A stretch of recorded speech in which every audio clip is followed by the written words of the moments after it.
All right, now we're going to take the Velcro. We're going to put Velcro on the subdeck.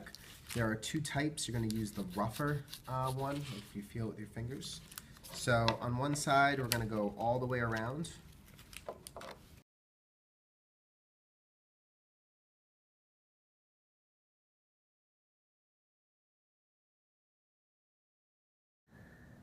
In case it's not clear, on this side the Velcro is going across the top and completely around on the bottom.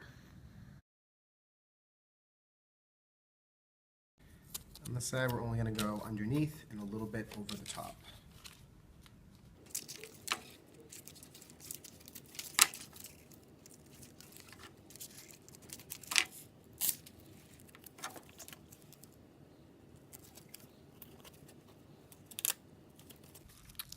So it looks like this.